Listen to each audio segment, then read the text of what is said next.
तर त्यसमा के छ भने त्यसैले अरूले एप बनाउँदा यो फेरि किन चुम्लुङले बनाउने भन्ने क्वेसनहरू हुनसक्छ। तर त्यो चाहिँ कस्तो हो भने जस्तो ल्यापटप हामीले हेऱ्यौँ भने कसैको लेनोभो छ, कसैको डेल छ, कसैको चाहिँ एप्पल छ होइन, कसैको चाहिँ आसुस छ, विभिन्न हुन्छ। त्यसैले यो एपहरू पनि हाम्रो जति धेरै बन्यो र जति धेरै प्रयोग भयो उति चाहिँ हाम्रो डिजिटलाइजेसनको महत्त्वपूर्ण काम हो। त्यसैले यसमा हामीले कुनै पनि हेजिटेट गर्नु हुँदैन। हामी किराँती आफ्नो चुम्लुङको सेल्फ कन्ट्रिब्युसन आफ्नै हाम्रो आइडेन्टिटीमा निर्माण हुने एप चाहिँ यो हो। र अरू जसले कसले कति बनायो के बनायो भन्ने कुरा उहाँले जसले बनाउनु भयो उहाँलाई धन्यवाद दिनुपर्छ हाम्रो के अरे लिपि र भाषा विकासको लागि। तर यो चाहिँ हाम्रो काम हो भन्ने गरी बुझ्नुपर्छ। यति कुरा मैले गरेँ। ओपन लाइब्रेरी चाहिँ अब हामीले हाम्रो यो भोकनम स्टोनमा छ। भयो सुरु गरौँ।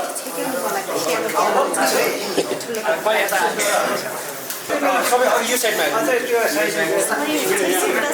लाइटले गर्दा होला है किनभने म सानो मान्छे हराउँछु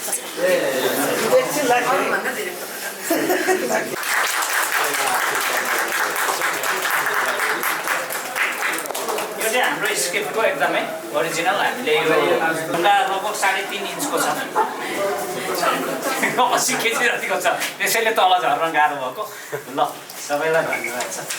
हस्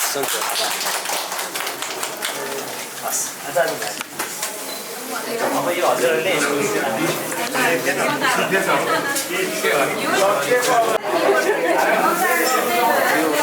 युनिकोड कीबोर्ड निर्माण प्रक्रिया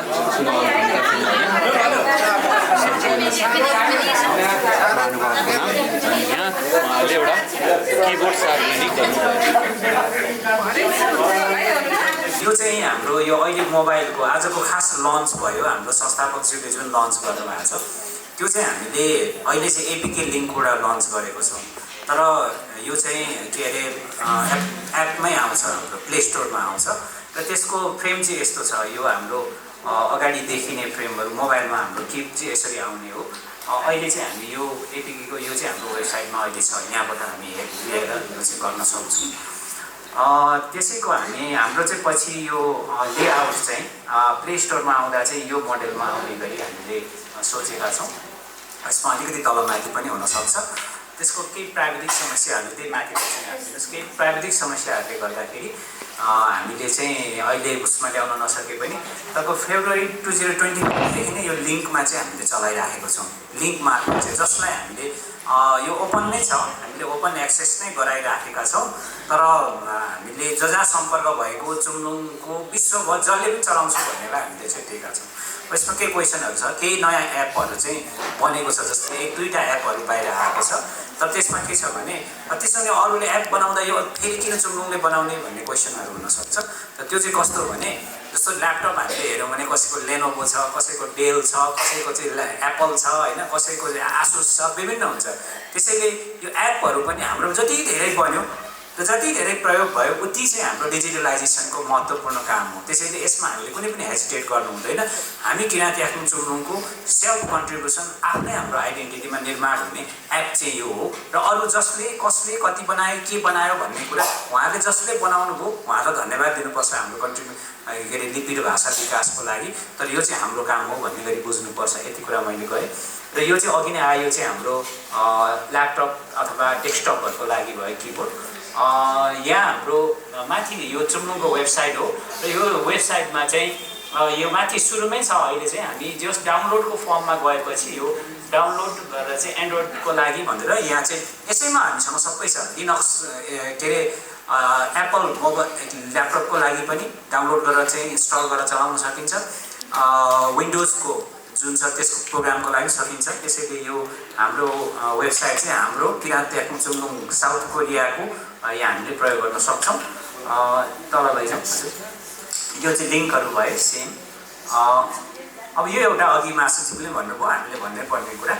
हामी चाहिँ साउथ कोरियासँग यसरी हाम्रो सुरुवात भएको। तपाईँको 81/4/4 27,02,600 उहाँहरूले चाहिँ मनसरा फिल्मलाई एउटा सामान्य हेर्दै पनि एउटा स्टोरीमा बनेको फिल्मलाई उहाँले प्रदर्शन गर्नुभयो र समुदायको भाषा लिपि र समग्र विकासको लागि चाहिँ यति ठुलो कन्ट्रिब्युट गर्नुभयो जसले ओपन गर्यो हाम्रो यो डिजिटलाइजेसनको कामलाई। यसको सुरुमा हामीले केबाट गऱ्यौँ भन्दाखेरि चाहिँ किबोर्ड निर्माणबाट सुरु गऱ्यौँ। तर किबोर्ड निर्माण अहिले धेरै मान्छेले के बुझ्छन् भन्दाखेरि चाहिँ यो किबोर्ड निर्माण पनि बुझ्दैन कि सुरुमा चाहिँ के भने युनिकोड बनाउने भन्ने मात्रै बुझ्छ। अनि त्यस पछाडि अर्को बुझ्ने भनेको गुगल ट्रान्सलेसन गर्ने भनेर मात्रै बुझ्छ क्या। तर गुगल ट्रान्सलेसन एउटा मात्रै काम हो रहेछ। म पनि यहाँ पसेपछि बल्ल थाहा पाएँ। त्यो युनिकोड बनाउने भन्ने त यो युनिकोड त 1990 कति हाम्रो 2003मा नै युनिकोड त हाम्रो अलरेडी इन्डियाबाट रेजिस्टर्ड भइसकेको भन्दा यति अगाडि कि हामी नेवारभन्दा नि अगाडि त्यसमा होइन, नेपाली भन्दा मात्रै अलिकति पछि होला होइन। तर के हो भन्दाखेरि त्यसको फेरि किबोर्ड बनाउने अनि मोबाइलमा अथवा प्रयोगमा ल्याउने काममा चाहिँ हामी यति पछि पऱ्यौँ। नेवारले जितेर कहाँ पुग्यो होइन, नेपाली कहाँ पुग्यो, हामी सुतेर 20औं वर्ष पस्यौँ रहेछ। त्यसलाई जित्नको लागि यसले काम ओपन गर्यो र हामीले के गर्यौँ यसलाई हुन्छ यो पनि यो माथिको नै एकछिन राखिराख्नुहोस्। र साउथ कोरियाले त्यसो गरिसकेपछि हामी युनिकोडबाट सुरु गऱ्यौँ। तर हामी त्यहाँबाट ढोका कसरी खुल्यो भन्दाखेरि त्यो युनिकोडको सुरुमा के भयो भने युनिकोड बन्यो भने युनिकोड के को लागि बन्छ भन्ने याद युनिकोड पछाडि युनिकोड मात्रै युनिकोडको किबोर्ड मात्रै बनाएको हामी। त्यो पछाडि किबोर्ड पनि के को भन्दाखेरि अब विन्डोजको प्रोग्रामवाला ल्यापटपको लागि के अरे डेस्कटपको लागि भिन्नै चाहिँदो रहेछ, एप्पलको लागि भिन्नै चाहिँदो रहेछ, लिनक्सको लागि भिन्नै चाहिँदो रहेछ। यो हरेकको बनाउनु पर्छ क्या। अनि अघि नन्द संस्थापकज्यूले भन्नुभयो जस्तो गफ मात्रै युनिकोड भनेर त भएन। त्यो सबैको लागि कम्प्याटेबल चाहिँ हामीले बनाउनु पर्यो। त्यो चाहिँ हामीले सबै सेपरेटली काम गरिरहेका छौँ। अनि मोबाइलमा पनि एन्ड्रोइडको मात्रै बनाएर नहुने रहेछ, एप्पलको भिन्नै चाहियो होइन। यसरी चाहिँ हरेक उसको चाहिँ फरक हुन्छ। त्यसैले यहाँ के पनि क्वेसन आउन सक्छ कहिले भने 27 लाख चुम्लुङले उठाएर खायो भन्छ, त्यो होइन। अब यो चाहिँ के हो भन्दाखेरि चाहिँ यो 27 लाखको अहिले हामीले 3 लाख एराउन्ड 3.5 लाख एराउन्डको बजेटिङबाट यो काम हामी सक्सेस गरिरहेका छौँ। तर हामीले 20 लाख त हामीले फिक्स्ड बजेटमा राखेर यसको चाहिँ दीर्घकालीन अघि जति पनि काम हामीले गर्नुपर्ने कामहरूको लागि चाहिँ अहिले काम गरिरहेका छौँ। जस्तो कि हामी त्यो 20 लाखको चाहिँ ब्याज मात्रै पनि हाम्रो 1.5 लाख लस आयो। त्यो त्यसबाट हामी के गरिरहेका छौँ भन्दाखेरि अब हाम्रो इबुक निर्माण होइन, इबुक निर्माण गर्नु, डिक्सनरी निर्माण गर्नु पर्यो, गुगल ट्रान्सलेसनको लागि हामीले न्यूनतम पनि 20,000 देखि 2 लाख त सुरुमा वर्डहरू इन्ट्री गर्नु पर्दो रहेछ। त्यसको लागि कामहरू गर्नु पर्यो। डिजिटलाइजेसन यति ठुलो संसार रहेछ, त्यो ठुलो संसारको लागि काम गर्न 27 लाख पनि इनफ छैन। त्यसैले गर्दाखेरि हामीले ट्रान्सप्यारेन्टली काम गर्ने हो। 27 लाखको ठाउँमा 27 करोडको भ्यालु भएको काम चाहिँ हामीले गर्नुपर्ने हुन्छ। र त्यो चाहिँ यो साउथ कोरियाबाट हाम्रो चाहिँ सुरुवात भएको छ। यसैले यसो हामी क्लियर हुँदै अगाडि बढौँ। त्यो खालि एउटा किबोर्ड टिक बनाएर हुनेवाला चाहिँ होइन डिजिटलाइजेसन भनेको। अब यो चाहिँ यसमा अघि हाम्रो जो सरले सोध्नु भएको थियो होइन, गणेश सरले, यसमा चाहिँ ठ्याक्कै हामी लिम्बूले मात्रै प्रयोग गर्ने किबोर्ड हो। यसमा चाहिँ यो चाहिँ यहाँ त्यति मात्रै लिपिहरू हामीले स्क्रिप्ट चाहिँ त्यति मात्रै राखेका छौँ। अहिले यही बढी हामीले चाहिँ प्रयोग गरेको, किनभने अहिले लिम्बूको लागि बनाएको हो। तर के चाहिँ एउटा फाइदा रहेछ भन्दाखेरि अघि अमर सरले भन्नुभयो अनुसार लिम्बूले प्रयोग गर्ने भन्दा धेरै अक्षरहरू अलरेडी नै युनिकोडमा इन्ट्री भइसकेका छन्। त्यो चाहिँ भारतबाट पहिलादेखि सुरुमा इन्ट्री हुँदा नै भइसकेको छ। र त्यो चाहिँ एउटा अब अरू भाषाहरूले प्रयोग गर्दा लिम्बू बाहेक अरूले प्रयोग गर्दाखेरि पनि त्यो चाहिँ एक्सेसेबल हुन्छ। त्यो बाहेक कुनै अब इन्टर गर्नु पर्यो भने त्यो अघिको प्रोसेसमा कुरा आए जस्तो हामीले कन्सोर्टियममा युनिकोडको कन्सोर्टियम ग्लोबल्ली चल्ने हुँदो रहेछ, त्यसमा कनेक्ट हुनु पर्यो र त्यो मार्फत चाहिँ हामी छिर्नुपर्ने छ। त्यो पनि हाम्रो भारी प्लानमा छ। त्यसमा खालि अक्षर छिराउने मात्रै होइन, त्यसमा चाहिँ हाम्रो सेपिङहरू नमिलेको होइन। लेख्दाखेरि कोही ठुलो कोही सानो आउँछ, कोही यता बस्नुपर्ने यता गएर बस्छ यसरी होइन। त्यस्तो बाङगोटिङको सबै मिलाउने कुराहरू पनि मिलाउँदै जाने चाहिँ कन्सोर्टियममा कनेक्टेड भएर जानुपर्छ। त्यस्तो कामहरू छ, त्यो चाहिँ हामी गर्छौँ। त्यो पनि त्यसैभित्र छ। यसमा अलिकति लैजाउँ। अब यो सेम त्यसैको चाहिँ हाम्रो यो यहाँनिर खालि हामीले यो चाहिँ हामीले किन गऱ्यौँ भन्दाखेरि यो हामीले यो स्टोनमा किन राख्यौँ भन्दाखेरि चाहिँ अहिले चाहिँ स्टोन स्क्रिप्टहरू चाहिँ स्टोन जति पनि राइटिङहरू चाहिँ ओपन लाइब्रेरीको रूपमा चाहिँ अहिले स्टडी हुन सुरु भएको छ। जस्तो काठमाडौँमा भ्यालीमा धेरै ढुङ्गामा लेखिएको चाहिँ शिलालेखहरू छन्। अहिले यिनीहरू चाहिँ युनिभर्सिटीमा कसरी स्टडी हुन थाल्यो भन्दाखेरि ओपन लाइब्रेरीको रूपमा। यो ओपन लाइब्रेरी त्यसैले हामीले चाहिँ अहिले चुनुङले के गरेका छौँ भन्दाखेरि एज अ ओपन लाइब्रेरीको रूपमा हामीले यसलाई चाहिँ भोलि किताब जल्नु सक्छ होइन। सफ्टवेयरहरू सबै चाहिँ के हुनसक्छन्, ह्याक हुनसक्छ। तर यो हाम्रो ढुङ्गा कसैले ह्याक गर्न सक्दैन होइन। यस्तै चाहिँ हामीले माथि गोकर्णको 9 फुटे ठुलो चाहिँ स्तम्भमा पनि यो लिपिलाई हामीले जस्ता तस्तै राखेका छौँ। तपाईँ हामी सकिन सक्छौँ तर त्यो ढुङ्गा लड्न सकिँदैन। त्यसैले के भन्दाखेरि हामीले यसो ओपन लाइब्रेरीको नयाँ कन्सेप्टमा डेभलप चाहिँ सुरु गर्ने गरी यो चाहिँ गरेका छौँ। अलिकति तल लैजाउँ, सुशील लैजाउँ हजुर। यो सेम भयो हाम्रो कोही कुरा अझै एकचोटि लानुहोस् न।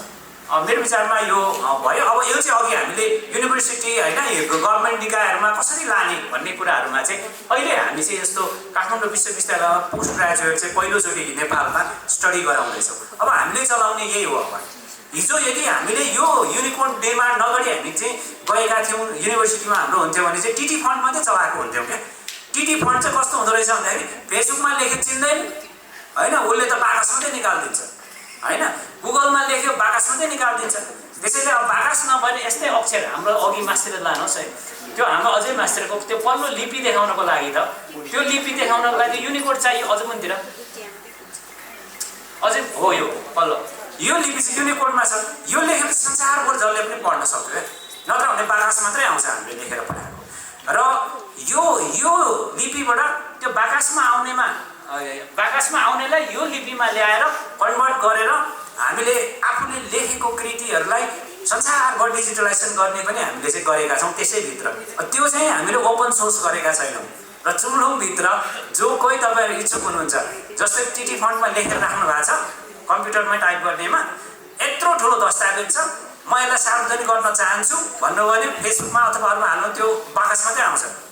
त्यसलाई कसरी गर्ने त भन्दाखेरि त्यसलाई यसमा कन्भर्ट गर्नु पर्यो युनिकोडमा कन्भर्ट गरेपछि त्यो संसारभर पढ्ने गरी जान सक्छ।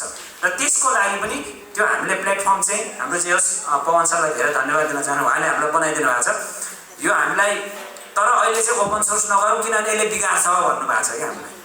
किन भन्दाखेरि चाहिँ लेख्दैन मान्छेले, पढ्दैन, त्यहाँ यसो हाल्छ ट्रान्सलेट गर्छ अनि पुरै हालिदिन्छ। त्यसो भएपछि बिगार्ने भएकोले अहिले नगर्नु भनेर भन्नु चाहिँ। एनिवे यस्ता थुप्रै कामहरू हाम्रो प्लानमा आएको कुराहरू चाहिँ आएको छ।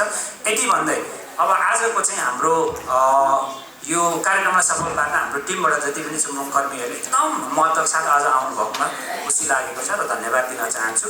र विशेष पत्रकारज्यूहरू जसले हामीलाई प्राथमिकता दिएर यहाँ आउनुभयो, यो 1.5 घन्टा 2 घन्टाको समय दिनुभयो, हामी विशेष आभार व्यक्त गर्दछौँ। र हाम्रो लक्ष्य चाहिँ के हो भन्दाखेरि मिडिया डकुमेन्टेसन होस् भन्ने हाम्रो चाहिँ इन्ट्रेस्ट हो। यो चाहिँ हाम्रो यसमा चाहिँ त्यसैले टेलिभिजनबाट भिजुअल अडियो होइन र रेडियोहरूबाट अडियो र हाम्रो चाहिँ प्रिन्ट मिडिया र अनलाइनबाट चाहिँ हाम्रो चाहिँ यो हिस्टोरिकल डकुमेन्ट होस् भन्ने हिसाबले यहाँले त्यसमा साथ दिनुहुन्छ भन्ने एकदमै ठुलो आशा राखेका छौँ। र जो नआउनु भएको मित्रहरूले पनि कुनै न कुनै सोर्सबाट गरिदिने वचन दिनुभएको छ, गर्नुहुन्छ भन्ने विश्वासका साथ सबैलाई धेरै आदर व्यक्त गर्दै